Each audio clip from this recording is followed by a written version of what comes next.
Hello, I am Stephanie Joy, the attorney at All Things Social Security and Joy Disability Law. Your video is about to start. I just wanted to remind you that if you click the join button below, you can learn more about the memberships offered at a very affordable price that can give you a little more direct attorney answers to your questions. Have a great day and enjoy the video. Hey guys, happy Sunday. Today is Sunday, the 22nd, oh boy, of September. I feel like I was just talking about same time last month. It's like this. Okay. Incredible how time flies when you're having fun, right? Okay, so let's do Sunday Social Security roundup for the week of, where am I looking at here? Looks like Monday, September 16th to Saturday, September 21st. So let's walk through it in case you missed anything. On Monday, oh yes, yeah, I kind of like been heading some of these things tough talk because it's kind of just cutting to the chase. Not to say it's always 30 seconds cutting to the chase, but just trying to make sure people don't get snowed by what they think. And sometimes, we're told we shouldn't, say this or that because, someone might not like to hear it, but sometimes it has to be said. So the person has a reason to know, because so many times it's not a matter of not wanting to know the realities about a particular program or what's involved. It's just that the information is not being shared because it's not good, and everyone only wants to share good and fun things that's going to make people click, I suppose. But anyway, so let's hop to it. This was tough talk.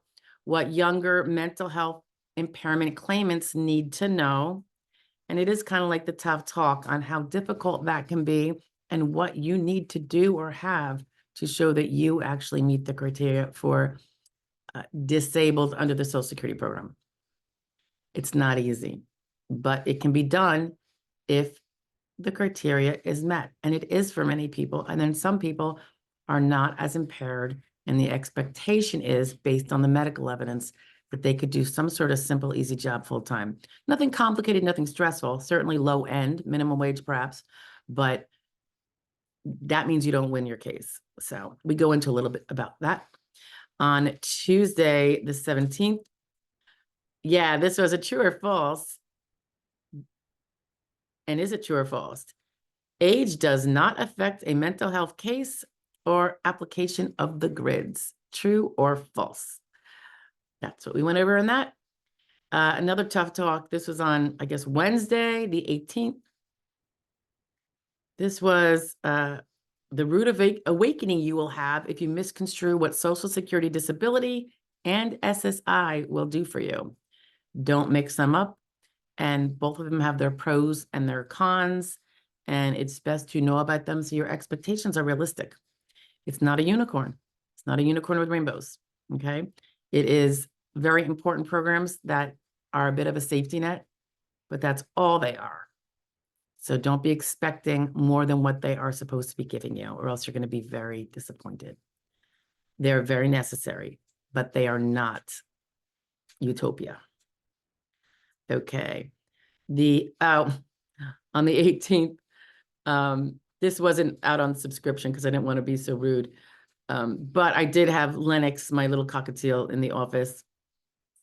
My daughter had brought him in because there was some work being done outside on the roof, and he was scared. He's really sweet, little old dude.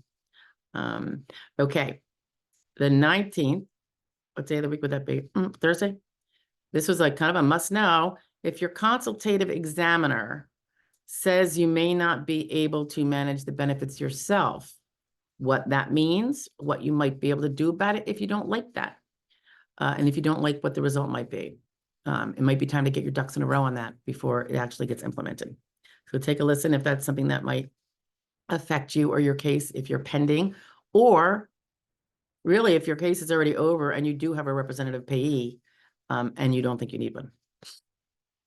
The 20th, so this was Friday. Yeah, so we had fraud law review, and this was a grandma who had been from Vermont, moved to Iowa, and she stole Social Security benefits for 28 years. Real winner, huh? Okay. And then Saturday, oh yeah, the 21st, yesterday, tough talk. This would be the people that get tempted to lie about their marital status if they have an SSI claim. Because you need to know marital status, if not separated, can have a negative impact on your eligibility for SSI. So lying about it, as you can imagine, is not the answer, and it could be pretty dangerous. All right, so that's it for the week, guys. I hope you had a great weekend. I'm in North Carolina. I will be here. I'll be leaving Monday morning, but anyway, and I'll be back up in Central PA, and then a couple days later, back in Northeast PA. Have a good week, everybody. I'll talk to you later. Bye.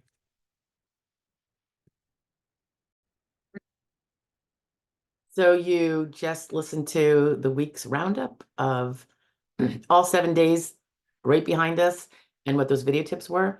Are you concerned if you didn't necessarily catch the ones from the week prior to that? Don't worry, we're going to attach it right here. Have a great week, guys. Bye. Hey, happy Sunday. Let's do this, the Sunday Social Security roundup for the week of September 9th through the 14th. That was last week. Crazy week. Yes, I landed myself back in the ER. My post-surgery that was going so great. Took a little nosedive, but it's all better, and I'm being a better behaved patient. Thought I was being really good, but I think my idea of light might be a little more robust than some other people. Anyway, okay, so here we go. September, when did I say? The 9th, right? Yeah. Okay, so we had a little share about, and it caught a lot of attention, I guess, age discrimination as it applies to employment, which most of us are aware of, as well as the age factor in the Social Security disability and SSI arenas. One might be negative, one might be positive. You can learn more about that there. That was on September 9th. On the 10th, oops, forgive. This is about whether the SSA can force a person to collect SSI if they are on SSD. I'm sorry.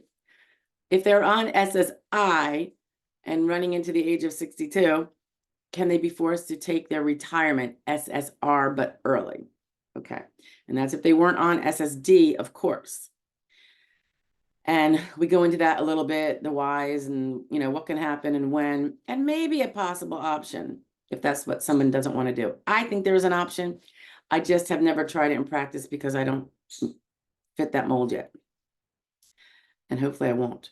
Okay, on the 11th, this was someone had asked the question, is it true that there are no back benefits for SSI? We go into that. On the September 12th, we went into the new Social Security rule, just came out. It relaxes the evidence required previously to get your SSI back benefits sent to you in one big lump sum instead of dividing it out into 3.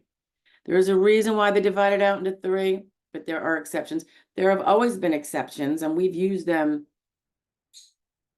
I mean, usually I'm out of the case by then, but I've helped people get through to the SSA and get the lump sum when those criteria were met. But now they're relaxing the evidence needed. So that's good. That was Thursday the 12th. On Friday, oh yeah, it was a Friday fraud law review. This one wasn't really about a specific act of fraud, but it was put out there, so I wanted to share it. The Office of Inspector General talked about the amount of the billions of dollars that have been made in mistaken overpayments or improper payments, and how much has been recouped and how much has not been recouped. That's a lot of money. And then Saturday the 14th, someone had asked if it was inappropriate or illegal or fraudulent for an ex-spouse who's no longer been married to a retired person to be able to collect off of their Social Security. record. So we go into that a little bit if you're curious. I should say Saturday, I just want to give a shout out to Knoebels. It's in, I believe the town is Ellisburg, Pennsylvania. I didn't go any rides, people. I just enjoyed the sunshine and sat and had a few snacks with the hubby. But we took my son as a belated 16th birthday with his friend to Knoebels for the day. Then we went out to dinner. Yeah, because on his birthday was the day I actually had to go into the hospital in the emergency room for that gallbladder thing the first time. So we kind of had to stretch out his birthday for a few weeks, but I always like to do that anyway. And he did get his driver's permit. So I know that's, people go, oh, that's a little bittersweet. It is. It's a little scary. I do have to take him out to learn, but I'm not supposed to be driving now, so I'm going to wait a few days. Maybe I can do it tomorrow. It's been, technically, it'll be 2 weeks on Wednesday. And I think they said no driving for 1 week. But then because I had that little faux pas, exactly 1 week into it, after everything was going stellar, I decided to hold off and be extra genteel. And I think I'm getting there. Anyway, so that was through Saturday. I'm sorry, this roundup is late. It's already after 12, but like I said, we were gone yesterday and I didn't really get up in a timely manner. I mean, I got up before 9 o'clock when we normally go out, but on here, but there wasn't enough time to get my stuff together. All right. I will talk to you guys later. Thanks for stopping in, and I'll see you next week. I hope you have a great weekend, great rest of your weekend, and have a great week coming up. Take care.